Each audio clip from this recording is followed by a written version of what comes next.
আল্লাহ তাআলা আমাদেরকে নতুন করে আবারও ডাকতেছে, বান্দা মাহে রমজান আমি তোমাদের সামনে নিয়ে আসতেছি, তোমাদের এখন দরকার শুধু দোয়া করো, আল্লাহ রমজান আমারে দেখাইয়েন, রমজান পর্যন্ত পৌঁছাইয়েন। আর প্রত্যেকটা বাবা ভাই, পুরুষ নারী, জওয়ান বুড়া, সবার কাছে আমার অনুরোধ, রমজানকে টার্গেট করে নিজের জীবন পরিবর্তনের জন্য আপনি সিদ্ধান্ত নিন। আল্লাহ কোরআনে ওয়াদা দিছে, বান্দা একটা মাস রমজান তুমি যত্ন নিয়া রমজান মাসটা কাটাইবা, সবগুলো গুনাহ ছেড়ে দিবা, আমি আল্লাহ তাআলার হুকুমগুলো পালন করবা। আমি আল্লাহ ওয়াদা দিলাম লাআল্লাকুম তাত্তাকুন, এক মাসে তোমাকে মুত্তাকি বানায় দেব, জান্নাতি বানায় দেব, বানায় দেব।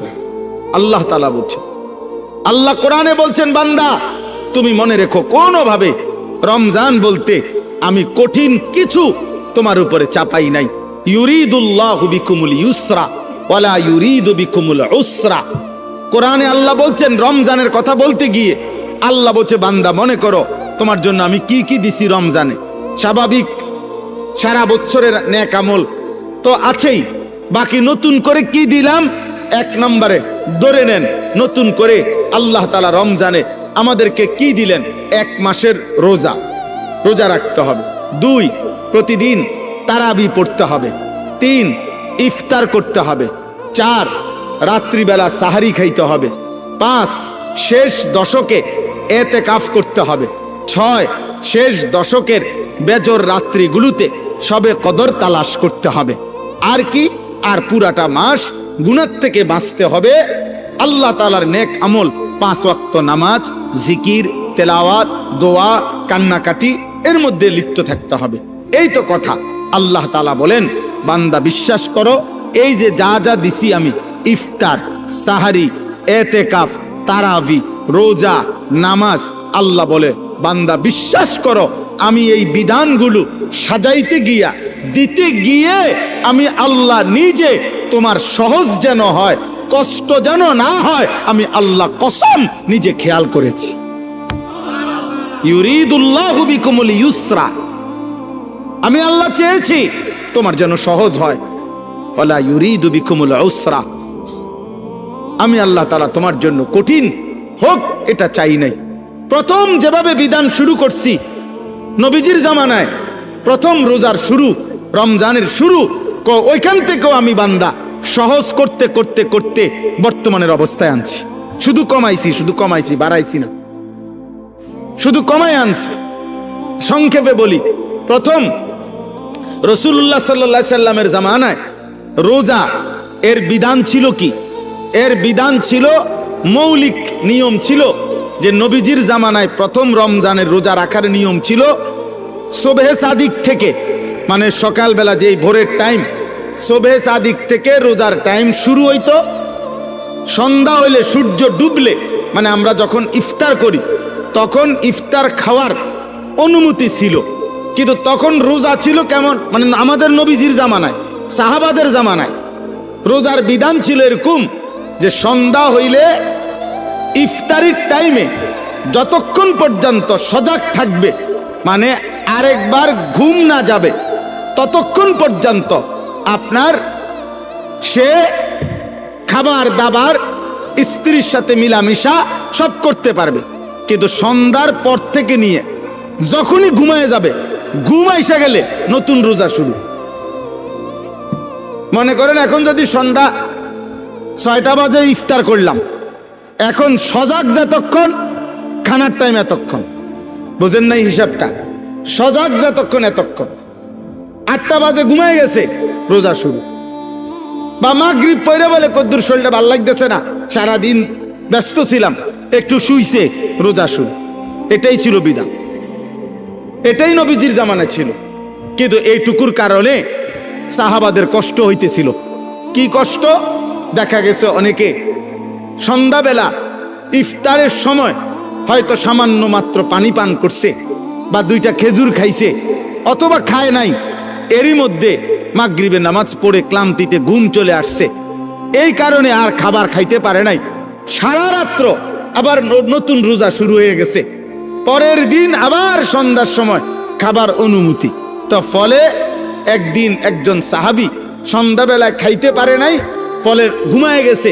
নতুন রোজা শুরু হয়ে যাওয়াতে আগের দিনের পুরা রোজা, সারা রাত্রের রোজা, পরের দিন দুপুরবেলা হযরত কাইস ইবনে সারমা আল আনসারী রাদিয়াল্লাহু তাআলা আনহু তিনি বেহুশ হয়ে গেছেন একেবারে।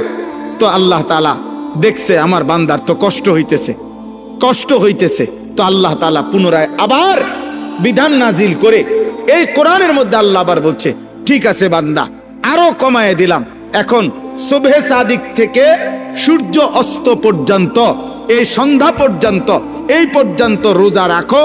সন্ধ্যার পর থেকে, সূর্য ডুবার পর থেকে পরবর্তী সুবহে সাদিক পর্যন্ত সারা রাত্র এইবার ঘুমাও আর সজাগ থাকো।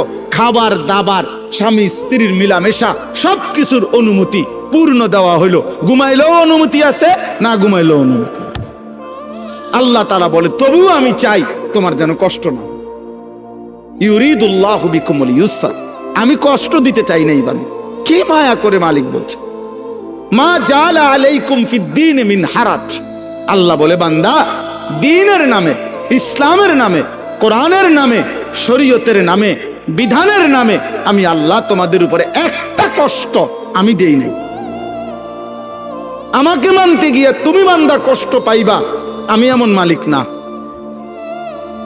আমি রাউফ, আমি রাহিম, আমি রহমান।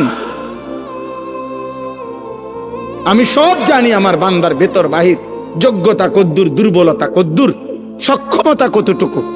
আমি যুবকের আর বৃদ্ধের হুকুম বরাবর করি নাই।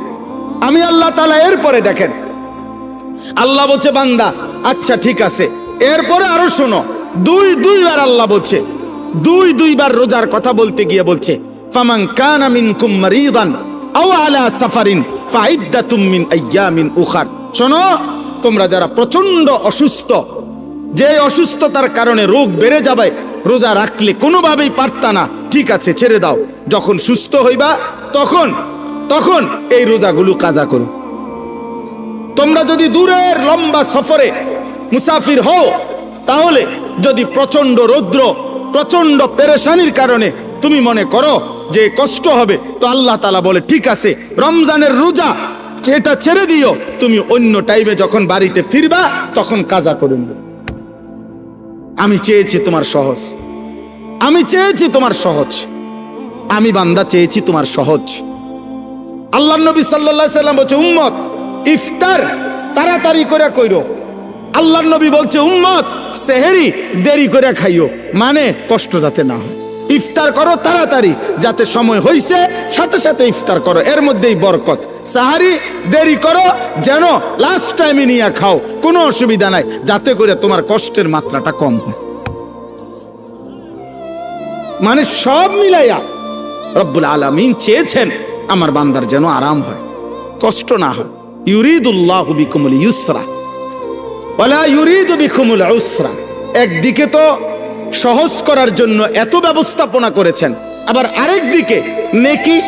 আল্লাহ তাআলা যেন বললেন, রমজানের এক একটা মুহূর্ত আমি স্বর্ণের দামে না, রূপের দামে না, মণি মুক্তার দামে না, বরং আসমান জমিনটাকে যদি 112 দাম ধরো, আসমান জমিন পুরা সৃষ্টির, সেটার যেই দাম আসবে, আল্লাহ বলে তার চাইতে কোটি গুণ বেশি দামে আমি রমজানের এক এক মুহূর্ত তোমাকে দিলাম। চাও সেকেন্ড কোটি গুণ দামি বানাই দিলাম। 1/70, এটাও বলছি প্রাথমিক, এটা বলছি স্বাভাবিক হিসাব, 1/70, কিন্তু মূলত হইল আল্লাহ তাআলা এই 70 লেখবার আগেও ফেরেশতাদের আল্লাহকে জিজ্ঞেস করে, আল্লাহ আপনার বান্দার রমজানের এই নেকিটা 70 লিখতাম নি।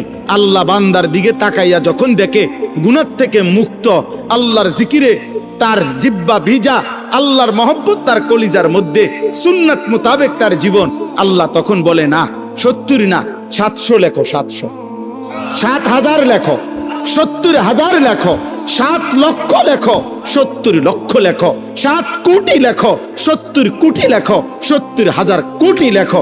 এক সেজদা একবার সুবহানাল্লাহ বললে আল্লাহ বলে লেখো 70,000 কোটি সুবহানাল্লাহ লেখো। কোন বেলায় আল্লাহ মহব্বতের জোশে আল্লাহ তার মায়ায় আল্লাহ বলে ফেরেশতা তুমি লিখো না আকতুবু, আমি আল্লাহ নিজেই লিখবো। এই নেকি তুমি দিয়া পারতা না, আমি দেবো আমার বান্দার নেকি। বলেন বাপ, বলেন। আহাজ মুসলমানের সন্তান, যদি তোমরা বুঝতা যে তোমাদের মালিক তোমাদের প্রতি কি পরিমাণ খেয়াল করেছে, রাসূলুল্লাহ সাল্লাল্লাহু আলাইহি সাল্লাম আমাদের প্রতি কি পরিমাণ খেয়াল করছে। আর দুর্ভাগ্য হলো আমরা যারা আমাদেরকে 24 ঘন্টা ধ্বংস করে দেওয়ার জন্য লিপ্ত, সেই ইহুদি, সেই খ্রিস্টান, সেই নাস্তিক, সেই মুরতাদ, সেই বেঈমান, তোমরা যুবক তাকাইয়েই আছো তাদের দিকে। চুল তোমার বেঈমানের মতো যে তোমারে গুলি করতে চায়, চেহারা সুরত তোমার বেঈমানের মতো যে বেঈমান তোমাকে গলা টিপে মেরে ফেলতে চায়, মেরে ফেলতে চায়। বলেন, পৃথিবীর একটা বেঈমান, ইউরোপের একটা দেশ, কোন দেশ কিংবা দেশের কোন প্রেসিডেন্ট কিংবা কোন দেশের কোন মানবতাবাদী কোন ব্যক্তি আজ পর্যন্ত বলেছে কিনা যে মুসলমানকে আমি কলিজা দিয়া ভালোবাসি?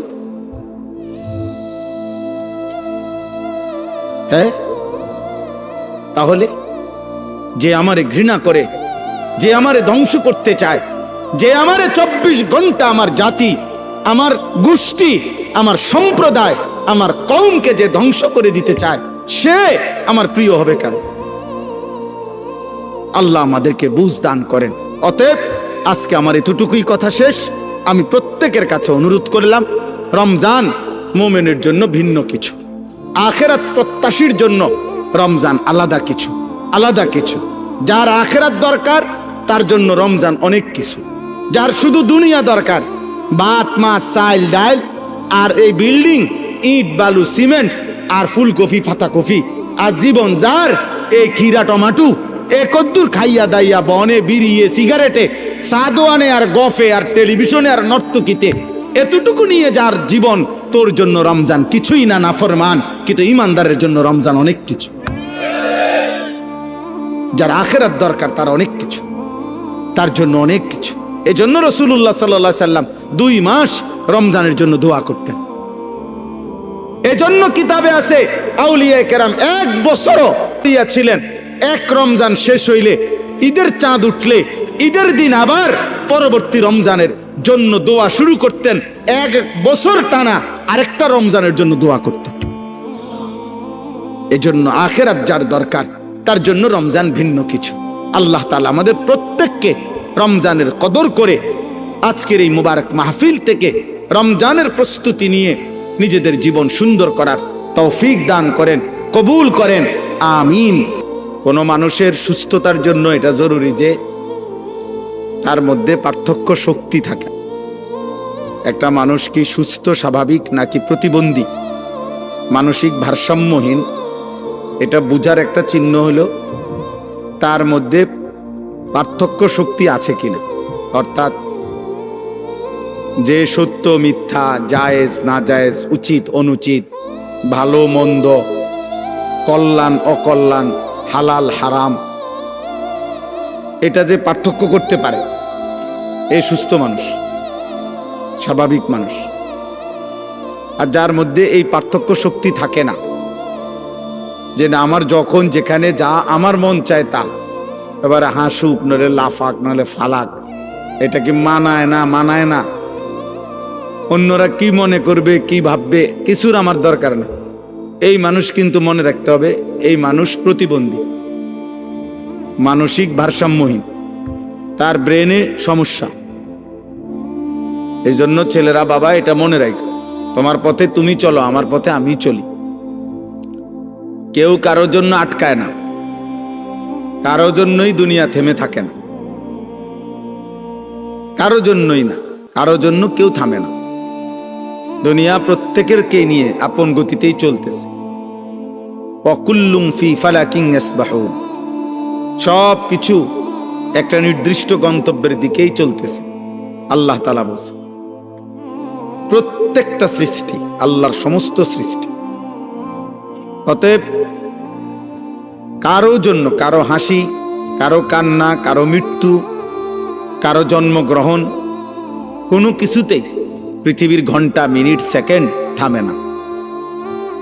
মরলেও ঘড়ির কাঁটা চলে, বাচ্চা জন্ম নিলেও ঘড়ির কাঁটা চলে, এবং আমরা আমাদের নির্দিষ্ট সময় পার করে প্রতিনিয়ত চলেই যেতে হবে, এটাই স্বাভাবিক। এই জন্য কেউ সেজদা দিতে দিতে যদি আব্দুল কাদের জিলানিও হয়, তারও মৃত্যু হবে। কেউ যদি নাফরমানি করতে করতে, অসভ্যতা করতে করতে ফেরাউন নমরুদ হয়, তারও মৃত্যু হবে। এটা সহজ বিষয়, কোনো ঘন্টা মিনিট সেকেন্ড থেমে থাকে না। শনিবার রবিবার হয়, রবিবার সোমবার হয়, জানুয়ারি ফেব্রুয়ারি হয়, রাত দিন হয়, দিন রাত হয়, সকাল দুপুর হয়, দুপুর বিকাল হয়, এই ঘুরতেই আছে, চলতেই আছে, চলতেই আছে। এই জন্য সব ছেলে তোমাদেরকে বল, তোমার জন্য তুমি মনে রাখতে হবে, এই পৃথিবীর কেউ তোমাকে না চিনলেও তোমার তো নিজেকে চিনা উচিত। সবার জন্য এটা উচিত, আমি আপনি সবার জন্য। আত্ম উপলব্ধি বড় নিয়ামত। আমি আমাকে চেনা, আমি আসলে মানুষ না জানোয়ার। যদি মানুষ হয় তাহলে পার্থক্য কি জানোয়ারের সাথে? 2 নম্বর হলো আমি কি মুসলমান না অমুসলমান। যদি আমি মুসলমান হই তাহলে অমুসলমানের সাথে আমার পার্থক্য কি? শুধু মুখে আমি বলছি আমি মুসলমান, এতটুকুই যথেষ্ট।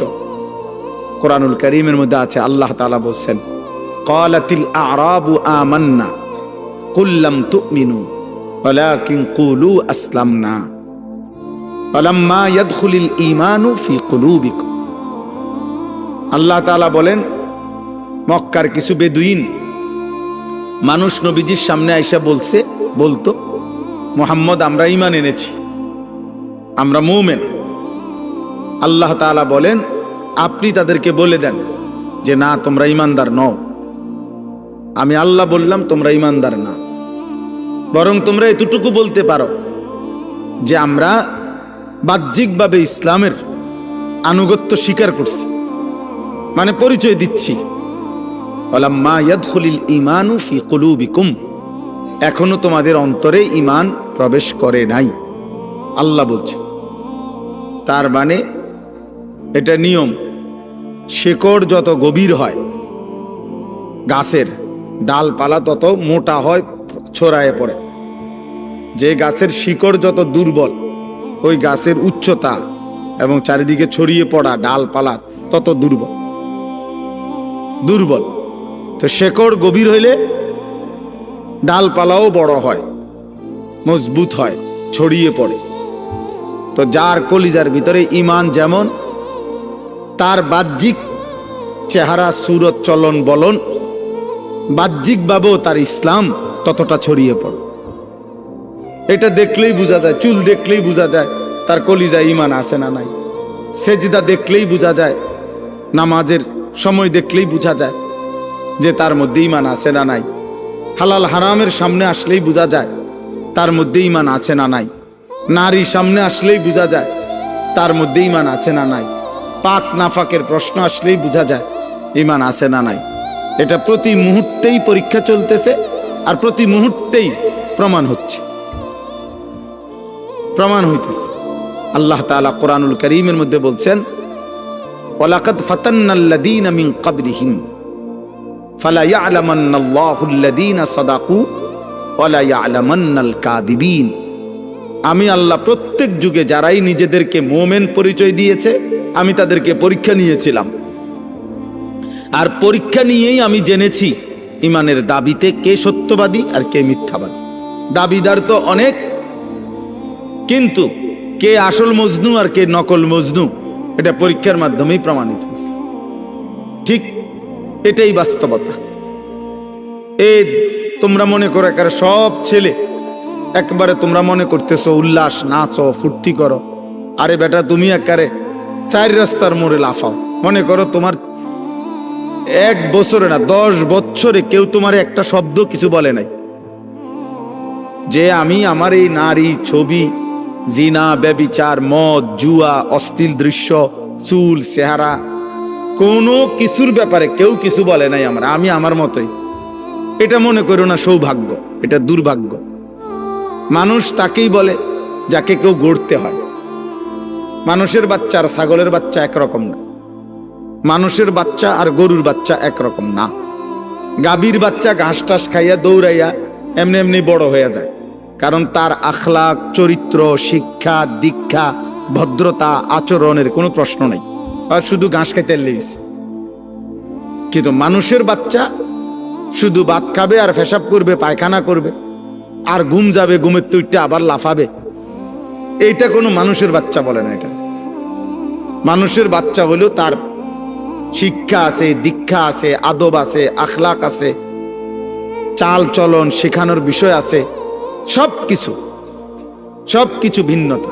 ওয়ালাকাদ কাররামনা বানি আদম, আল্লাহ তাআলা বলেন আমি আদম সন্তানকে আমার সমস্ত সৃষ্টির উপরে সম্মানিত করেছি। ওদের সকল সৃষ্টির চাইতে ভিন্ন। মানুষকে গরু ছাগলের মতো না, বরং মানুষ ভিন্নতা আছে। তাকে আল্লাহ তাআলা সবকিছু শিখাইছেন। এজন্য নবী সাল্লাল্লাহু আলাইহি ওয়াসাল্লাম পেশাব, পায়খানা, ওযু, গোসল, আহার, নিদ্রা, হাঁটা চলা, খাদ্য খাবার 24 ঘন্টার যা কিছু জীবনের একটা নিঃশ্বাস কেমনে ফেলবে আল্লাহ নবী সাল্লাল্লাহু আলাইহি ওয়াসাল্লাম তাও উম্মতকে শিখাইছে। কারণ মানুষ শিখতে হয় কারো হাতে, মানুষ গড়তে হয়, নিজেকে সাজাইতে হয়, কারো তত্ত্বাবধানে নিজেকে গড়ে তুলতে হয়। এই জন্য আমি সব সময় বলি, অনেক ছেলে পেলে আছে, অনেক রসিকতা করে, দুষ্টামি করে অনেক মজা পায়। মনে করেন কোনো একজন বয়স্ক লোক, কোনো একজন আলেম, বা কোনো একজন দাড়ি টুপিওয়ালা মানুষ, অথবা কোনো একজন মা বোন পর্দানশী, তারে একটা বিদ্রুপ করতে পারলে হে খুশি, যে দেখছ কইছি, হ্যাঁ হে মনে করছে আমি একটা বিরাট কাজ করছি, চালাকি করছি, একটা বুদ্ধিমানের কাজ করছি। বেটা আহাম্মক, বরঞ্চ খবর নিলে বুঝবা যে তোমার উপরে আল্লাহর লানত, এই কারণে তুমি আল্লাহর থেকে বিমুখ, তোমার উপরে অভিশাপ মূলত। হ্যাঁ, এই জন্য তোমার হালাত, এই জন্য তোমার হালাত। তোমার 365 দিনে এক বছরে এমন একজন কেউ জোটে নাই যে তোমারে একবার মনে করাই দিবে যে কিরে আব্বা ফজরের নামাজ পড়তি না। এই কথাটুকু বলবে,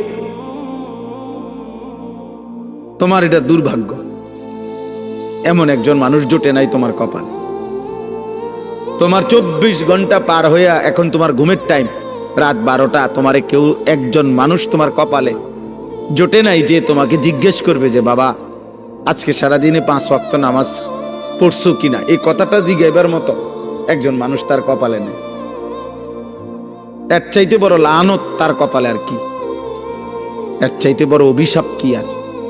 খায় দায়, ঘুম যায়, আবার উঠে পেশাব পায়খানা করে, জন্তু জানোয়ারের মতো। জানোয়ার খায় দায়, ঘুমায়, পেশাব পায়খানা করে, আবার উঠে। এক হাইওয়ান, এক জানোয়ার,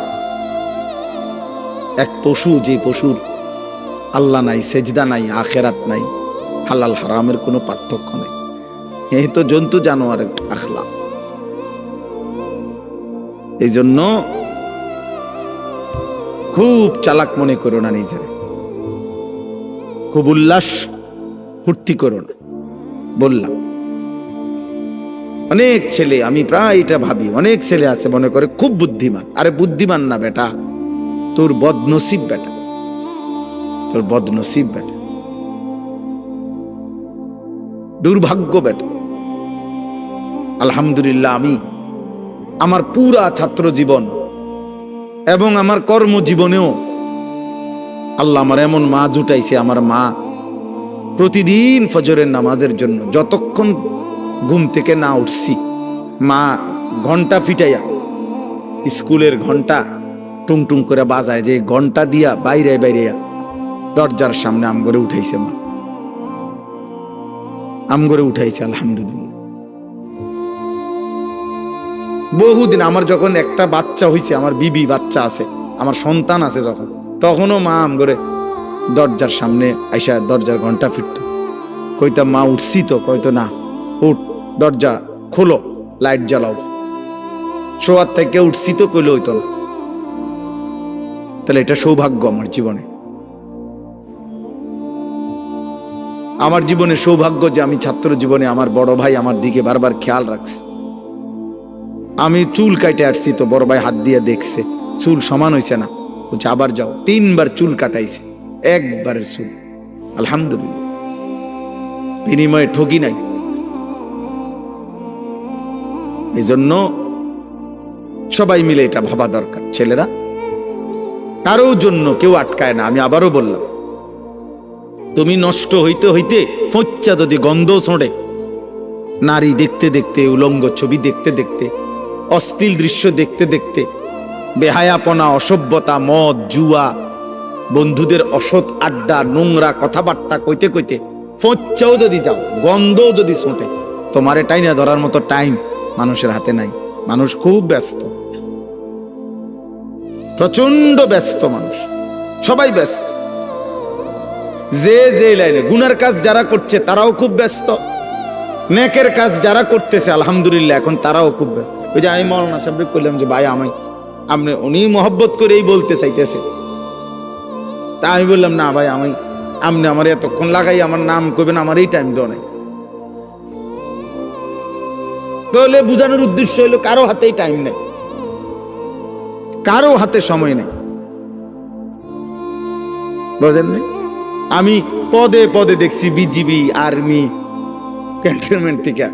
তা আমি বাসার থেকেও আমার হাসতেছে, বুঝি আজকে সে ওয়াজে যায়। আমি বললাম ওয়াজ না যাইতে আছি, যে দুজনে আটকে যা মুজে এনে হ্যাঁ না এলাম বাসাতে, খালাস, অসুবিধা কি? আল্লাহর কথা বলার চেষ্টা করব, না হইলে আয়ে পড়ব। তো আর আমি কোনো পুঁজি ঘাটাইছি না যে এনে আমার বিরাট মাল লস হয়ে যাবে, বুঝছেন না? গতকালকে রাত্রে টাঙ্গাইল থেকে আসছি, তখন জায়গায় জায়গায় আর্মি গাড়ি চেক করছে, ব্যাগ চেক করছে, সব চেক করছে, আবার সালামও দিছে, দোয়াও চাইছে, চেকও করছে। ঠিক আছে ভাই, ঠিক আছে। এজন্য বললাম আব্বা, মানুষ প্রচন্ড ব্যস্ত, প্রচন্ড ব্যস্ত। মানুষের মধ্যে এখন দুনিয়া, মানুষের উপার্জনের চাহিদা বেড়ে গেছে, কর্মের বিভিন্ন সুযোগ বেড়ে গেছে এবং টাকা পয়সার প্রয়োজনও বেড়ে গেছে। আমি প্রায় বলি, আগে এক বাড়ির মানুষ ছিল 20 জন, টয়লেট বাড়ির ওই কোণাত একটা দিয়ে সারত, বেড সবাই। অহন 6 রুম, 6টাই বাথরুম। হ্যাঁ, অ্যাটাচড বাথরুম না? তাহলে এখন এই বেচারার 6টা বাথরুমের 4টা বাথরুম যদি করতে হয় তার বিল্ডিংটার ভিতরে, তাহলে কি পরিমাণ স্যানিটারি মালামাল দরকার, তাহলে অনেক টাকা দরকার। অর্থাৎ যেখানে একটা ঘরের চাহিদা 5 লাখ টাকায় পূরণ হইতো কথার কথা, সেটা এখন 20 লাখ টাকায় পূরণ হয় না। তাহলে মানুষের এই 15 লাখ টাকার যে ঘাটতি, কমতি, এটা উপার্জনের জন্য তাকে আরো ব্যস্ত, বেশি পরিশ্রম করতে হচ্ছে। হালাল হারাম তো পরে, মানে মেহনত করতেছে সবাই, টাকা দরকার আরো। দুনিয়া স্বাভাবিক চলতে হইলে আরো দরকার, আরো দরকার।